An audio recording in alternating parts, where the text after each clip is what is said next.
Hello, hello, hello, Angel here. Welcome to or back to my channel. Are you new? Welcome to the space. Have you been here before? Welcome back to this space. Lovely to have you here. Either way, thank you for stopping by and spending some time with me.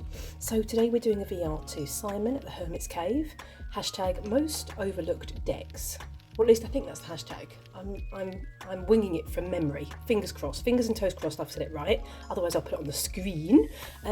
Yeah, let's jump in. I've got 10 decks. I think I've got 5 Tarot, 5 Oracle.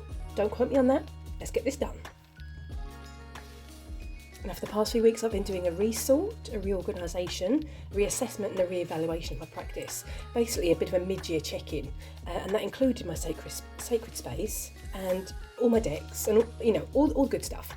And so I've been sorting my tarot and oracle shelves out, bit of a reorganisation, polishing them all off, dusting them all off, and obviously it's given me a bit of an insight into decks that haven't been used as often as they should be. And so when I saw this tag from Simon at the Hermit's Cave, I was thinking that's totally up my alley. So the first deck I'm going to show you, the first deck I came upon whilst doing this resort and organisation was this one, the Moonshell Tarot. Yeah, it's an overlooked deck. Now I'm sure you've seen the Moonshell Tarot. This is the backs. It's edged in like this matte gold from the box. And I use this a lot with my full moon readings. Love this, love this. Yeah, it was my designated full moon deck. And then about maybe 2 years ago, a year and a half ago, something like that, I decided that I wasn't going to have a designated deck for full moon readings. I was just going to use the decks that I was using for that week or that month. So the decks that I use for moon readings change out every single month, basically. But perhaps I need to bring this back again because this was a really fantastic reader. Saying that, this feels quite, cosmic-like, although saying that it has got a very grounded energy. It's a bit of a strange balance, this one. And I haven't been using my cosmic decks very much in the last, I would say, actually, year and a half. I haven't felt so drawn to them. I don't doubt that I'll go back to them. So maybe it's worth bringing this one back for my full moon readings. Maybe that would be a good idea to bring this one back into rotation because it's gorgeous. It's absolutely amazing. So yeah, that was the first one. I'm going to think about that because that might well be a solution to bring it back. So there we go. The first one was the Moonshell Tarot. So deck number 2 is the Herb Crafter's Tarot. I know, right? What an injustice that this beauty's not being used. These are the backs. They're amazing. Absolutely amazing. I love them. Haven't edged mine. And I've recently seen quite a few people, I think I've seen it on Instagram actually, that they've, taken off the borders and just left the title, which I think looks amazing. But I do quite like the borders on this one, so I don't know. This one's back in order. And I love it. It's amazing. The artwork is absolutely stunning. I'm sure if you've got this one, you'll know yourself. The guidebook is fantastic. It's an amazing, amazing deck. And I think for me, I have used this one, but for me, I think the problem is I don't know where it slots in. I don't tend to work seasonally with my decks. However, this one feels like it's a seasonal deck. And I feel in some ways I was kind of thinking back in the spring, when it was supposed to be spring, but it wasn't, it was more like winter here. I was thinking, the Herb Crafter's Tarot maybe could come out and have a bit of a play. But because it was still really cold out and it was like there was still snow on the ground, it didn't feel like it fitted the season, although it was spring. And then when spring came, we kind of missed spring, I feel, and went straight into summer. I don't know, it's very bizarre. So I kind of feel I missed the slot to bring this one in. But it's just, isn't it just? And now I'm wondering if I could use this one because I want to get more acquainted with my local plant life. And now I'm wondering if maybe this could help me with that. That's an interesting thought as well. But perhaps that's the solution. Maybe that would be a great solution to bring this in for that practice, to connect me with the energy of the plant life around me. Oh, I think I might well be coming upon these solutions myself to be able to, you know, use these decks and remove them from the overlooked category. Oh, I think that could be a possibility. Oh, I like it, I like it, I like it. So there we go. That was number 2. That was the Herb Crafters Tarot. Look at these backs. Aren't they freaking amazeballs? We're moving on to the 3rd deck. So the 3rd deck on my list is the 8 Coins Tarot. What can I say? This was one that I got quite early on in my journey. I've edged mine in orange. These are what the cards used to look like. They used to have these borders on. This is an extra card in the deck. And I decided to chop them off. So this is what mine looks like now. I do really appreciate them without the borders, I've got to say, because, you know, why not? Yeah, and this deck kind of taught me how to read intuitively, to like listen to the messages that are popping into my mind that weren't just what I had learned from the Rider-Waite-Smith system. And I used this deck a lot in the beginning. And then it just, you know, I don't know. I suppose it's that age-old story, isn't it? That new decks come into our collection, and these you know, these other decks go away, and then just, you know, sit and wait to be used again. But this is definitely an overlooked deck. I've pulled this out several times in different videos, and thought, oh, I should totally get this deck out. I should totally use this deck. And it goes back on my shelf, and I still don't pull it out because there's other decks that call to me a little bit louder, a little bit louder. Look at this. This is gorgeous. So yeah, I don't have a solution for this one. But it's going nowhere. Yep, no, I haven't got a solution, but I'm going to hope that one day it just, you know, it sings a little bit louder to me, or speaks a little bit louder to me. Watch this space. Now, the next 3 decks all have something in common with each other. The next one I'm going to show is the Japit Tarot. As you can see from the box, the artwork is absolutely amazing. Let's pop that there for a wee second. These are the backs. I've never thought that the backs go with the deck. Personally, that's just my humble opinion. And I'm not a big fan of the borders on the back. Although I don't mind the borders on the front because it feels like it frames the artwork really beautifully. This is a stunning deck. Absolutely stunning.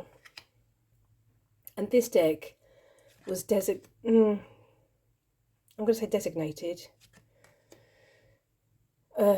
to a very, very specific practice. And then I stopped with that. Practice, or it connected me to a certain energy. I'm going to say that. And then when I stopped connecting with that energy, I didn't feel I could use the deck for anything else. And although I think it's absolutely sublime, I haven't cleansed it to use it for anything else. And I think I haven't done that because I'm thinking maybe, you know, if in the future I want to connect with that energy again, I can go back to this deck. I don't know, it's very bizarre, isn't it? It's bizarre how our minds work. This is amazing. But of course now it's just sitting on the shelf, and it's an injustice to the deck because it's absolutely stunning. Well, I think it's stunning anyway. And now I've got it back out again. Now, here and now, I'm thinking maybe I should just, you know, cleanse it and use it, because it's beautiful. Oh, do you know what? I'm really feeling a draw to cleanse it, which maybe means, you know, that my time with using this deck for the practice I was using it for is properly over. Look at this. Because previously when I pulled this deck out, I thought, no, I need to keep this in case I need to connect with the energy again. But I'm not getting that feeling now. I'm getting the feeling that, look at this. Oh, gorgeous. I'm getting the feeling that it's time to cleanse it. Oh, hello. yeah, I think I'm going to cleanse it. I quite like this video, you know. It's given me some solutions to reuse or, you know, reuse these overlooked decks. I'm liking it. So there we go. That was 1 of 3. I'm going to bring in the other 2 and you're going to see a theme. So the next deck is the White Newman Tarot. This is a Liminal 11 deck. These are the backs. And sorry, this animal reminds me of Bill Sykes' dog out of Oliver Twist. That was a random thought. And I've edged mine in gold. Gold, because I do love me a bit of gold. I absolutely adore this deck. It was a deck that I used very, very early on in my practice. This again connected me to a certain energy for a specific practice that I had. And this was used daily. I did daily draws on this to connect with that energy. And then, yeah, you know, our time together kind of ended amicably. And since then I haven't used it. Now I'm gonna you know, flip through a few more cards and see if I get the feeling that I got with the Japit Tarot. The same again, I haven't felt that it was right to cleanse the deck and use it for something else. So I'm going to flip a few cards and see if I get that kind of vibe now that is the time to cleanse it and use it for something else, or whether it should still be held for the same practice in case, in case that I want to work with the same energy one more time. Yes, so you can enjoy the artwork. Do you have this deck? I think it's well, not an older deck, but it's not brand new, is it? It's got to be at least, I don't know, 4 years old, 5 years old, something like that. I will confirm that on the screen. I'm not getting the same vibe as I did with the Japit. I'm not feeling that I should be cleansing this one and use it for something else. So possibly this one's going to wait it out.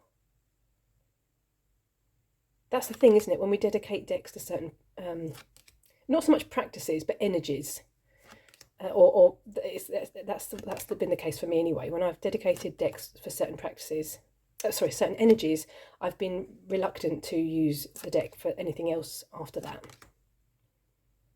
Apart from, of course, the Japit Tarot, which, you know, was a bit of a epiphany in this video. Yeah, love it. Absolutely love it.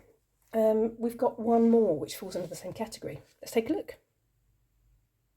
So this is the indie version of the Hexa Tarot. Yeah, these are the backs. I've edged mine in orange to obviously match the backs. And I purchased this deck to connect with my work with Melusina, the freshwater deity. I've spoken about this in a different video. Love this. This deck read a little bit too sharp for me. I didn't, what am I trying to say here? I didn't feel that it was a good representation of Melusina's energy. Or, you know, it was the wrong deck to connect with Melusina's energy, I'm going to say. And so instead I purchased the Rackham Tarot and a French Oracle, which I'm going to put them on the screen because I can never remember what it's called. Anyway, and since then, this deck has kind of just been sitting on my shelf waiting it out. Now, the artwork is absolutely stunning. It's amazing. I love it. I love this.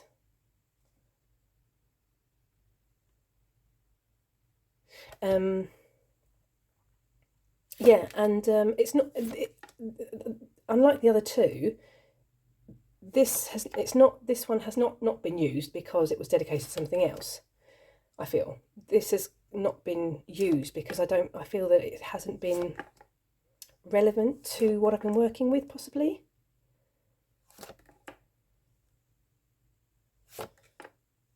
So fingers crossed. Let me look at this. Fingers crossed this is going to call to me very soon because it's absolutely stunning. I love this handprint above the wings. Sorry, blocking the light. That's just amazing. And obviously this deck now is, let's mark it. I never noticed this before. This reminds me of Gustav Klimt, the artist, and their paintings. I'm going to pop a picture on the screen. That was the same with the Elder as well, that I stopped and looked at. Intriguing. Yeah, so So this one, not so much that, as I said, not, there we go, there's the same again. I love that. Why did I not notice that before? That's gorgeous. Yeah, so it's not so much that I feel this is dedicated to something else, because I don't feel that energy. I don't feel Melusina's energy in this deck. I don't think I ever really did, because it was a bit too, it just wasn't the right deck to connect with the energy. So as mentioned, I'm repeating myself again now. This one is merely because it hasn't called to me yet, but look at this. This is gorgeous. I really want to look at this. I've never noticed this before. Oh, I'm very intrigued. I wonder if this is time to get this one back out again, you know. This is what the great thing about these videos is, or the great thing about this video, these kind of videos, is that, you know, the decks come out, we give them a bit of an airing, take a bit of a look at them again, and get a different take on them and see them in a different way. I do anyway. I see them with new eyes. And obviously, you know, I'm just going to talk for myself, but my tarot journey is, you know, moves on, obviously. I'm sure it does for everybody, but, you know, I started as a complete newbie, and I'm still a newbie, but I feel that I've, you know, come a little bit of a way on my journey. And obviously, you know, I'm seeing it differently than I did when I first purchased this deck, because obviously I'm in a different place on my tarot journey. I'm babbling and I'm repeating myself, I know. So we're moving on to the next deck.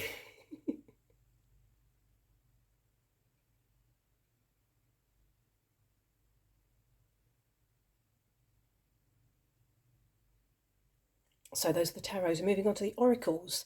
And the first one out is the Gaia Oracle. This is by Tony Carmine Salerno. Sorry, apologies. These are the backs. I got this one early on in my journey. I would say it was one of my first maybe 5 oracles. And I used it. And I used it. And I used it. And I used it. And I loved it. And then, of course, you know, that age-old story. New decks come in. This one went on my shelf and wasn't used because I'd used it so much in the beginning. But it was like, it was a, what's that word I'm looking for? You know, it was a, not just a favourite, it was like a, I can't think of the word, I'm going to put the name on the screen. Stop to not keep you waiting. But it was like a, you know, a loyal companion on my journey at the beginning. And then, of course, I didn't use it after that. And this one just gets overlooked, I think, because I used it so much at the beginning. But it's beautiful. And I love the keywords, I love the key phrases. I can't really remember what the guidebook was like, but I'm sure it was, I mean, I used it for a long time, so I'm assuming it was a good guidebook. And I'm going to say I'm not feeling a draw to it now. So it is definitely an overlooked deck, because I tend to, I think I mentioned this in a different video, that every month I go to my tarot shelves and my tarot and oracle shelves, and I look at the decks and think, right, what do I fancy using this month? And this is never a deck that kind of pops into my line of sight where I think, yes, I need to get that one out again. Which is a shame. It's a bit like the 8 Coins Tattoo Tarot. I think it's because I used it so much at the beginning, but it's going nowhere. It is going nowhere. So there we go. That was the Gaia Oracle. Yeah, let's move on to the next one. So the next 3 oracles out have a bit of a theme going on. This is Divine Animals Oracle by Stacey DeMarco. These are the backs, which I think are lovely. I've edged mine in blue except one card, because one card was in a working. And when I edged them, the oh look, a bison. Well, there you go. If you've seen my recent videos, you'll know that I've been getting a bit of a nudge from my animal ally energy. And there we have another one. What was I saying? Oh yes, I didn't edge that card because that was in a working. And then once I took the working down, I was like, oh yeah, I need to edge that one. I never did. So I use this one a lot. This sat on my altar for the longest time. And I think I feel I pulled one of these cards every week. I love this. I do like Stacey DeMarco's decks. I also have her, is it called Queen of the Moon Oracle? I'm not sure, I'll put the name on the screen. Yeah, and I've got another one as well. I think the Halloween Oracle is also by Stacey DeMarco. Don't quote me on that. Yeah, but I don't know, it went away, and I love this. And I love this. Why am I not bringing this out? I should get this out again.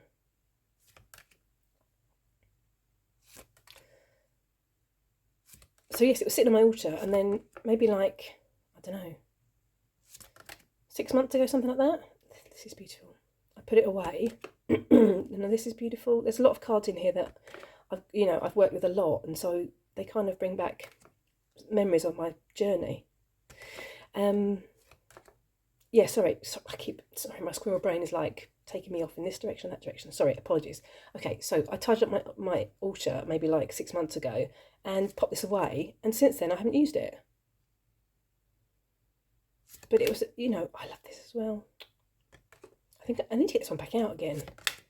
I should put this on my tarot card so it's around. I can just, pull a card when I want to. I'm going to do that. I'm going to do it. I'm going to get back to the... Where did you go, Bison? Where did you go? There we are. Yeah, I'm going to do it. I feel like that jumping out at me felt like a sign. So it's going to go back on my tarot card so that it's available for me to pull out whenever the fancy takes me. Yeah, bish bash bosh. Done. Moving on to the next one.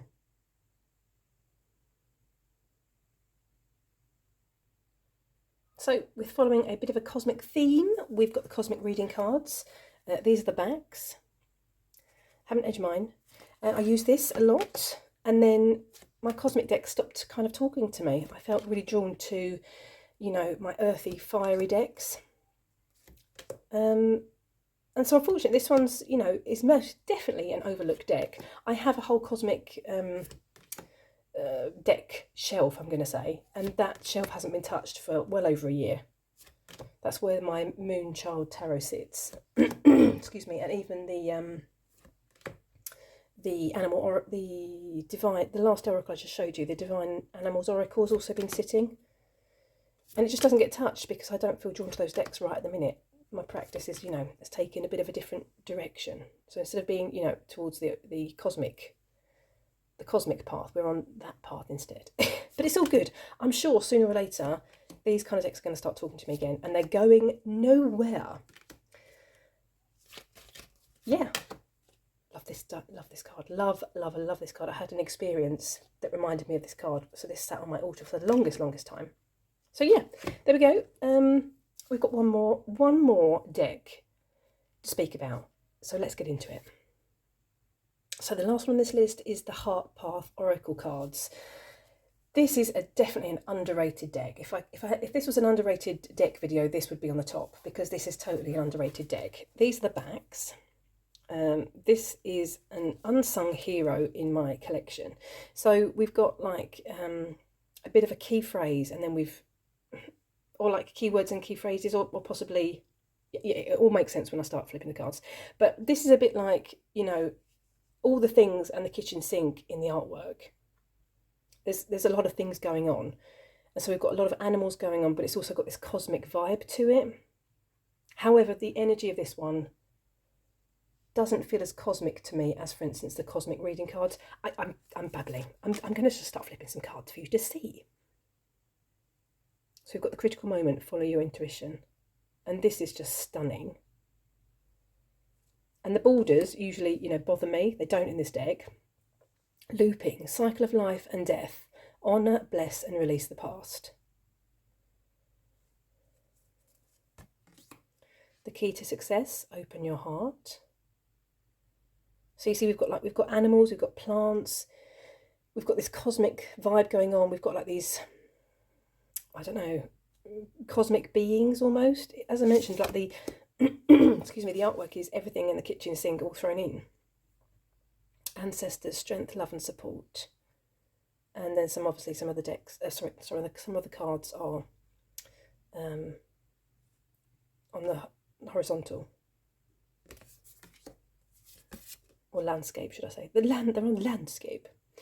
Awakening Gaia and her gentle souls, transformative and radiant love. And the guidebook is amazing as well in this one. And it kind of, this deck kind of fits into, I suppose, thinking about it now, I kind of choose my decks like a bit by element almost.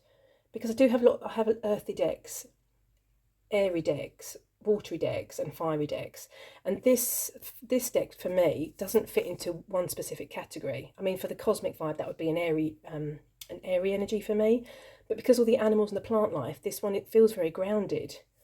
So it's like a combination. It's excellent. But it's an overlooked deck because it doesn't get a look in very often, and I don't know why. When I got this one out for this video, I was thinking, oh yeah, this one, I should totally be using this one more. And at the minute, this one sits on my Tarot and Oracle shelf with my animal decks, which maybe is why it gets overlooked as well, because I don't use my animal decks so often. So yes, it may well be that this one comes out for a bit of a play as well. Should I show you? Look! Oh, there you go. We're going to stop on that one. Should I show you a bit of the guidebook just to give you a bit of an idea? You know, not that it's about the guidebook, but I'm going to anyway, because I'm a bit of a rebel like that. Okay, so for instance, here's the guidebook. We've got a bit of a little thumbnail going on. We've got some general information about the card, what's going on in the card. We've got the message, and we've got a bit of an affirmation as well at the bottom, and it's the same for all the cards. So there's quite a bit of information there. I just think it's really good. Love this. So there we have it. Those were my 10 decks. Five tarot. I've created a new word. 5 tarot, 5 oracle. And I feel now that some of the decks that we've seen in this video are going to appear in my practice in the next coming weeks, I think. Feels that way. Yeah, so there we have it. I'm going to thank you very much for watching. Thank you for spending some time with me. Have a lovely morning, afternoon, or evening, wherever you are. Take care, and let me know in the comment section, do you have any of these decks, or which one was your favourite? Or are there any decks on this list that you haven't seen before? Let me know in the comment section. Take care. Hope to see you in the next video. Toodaloo!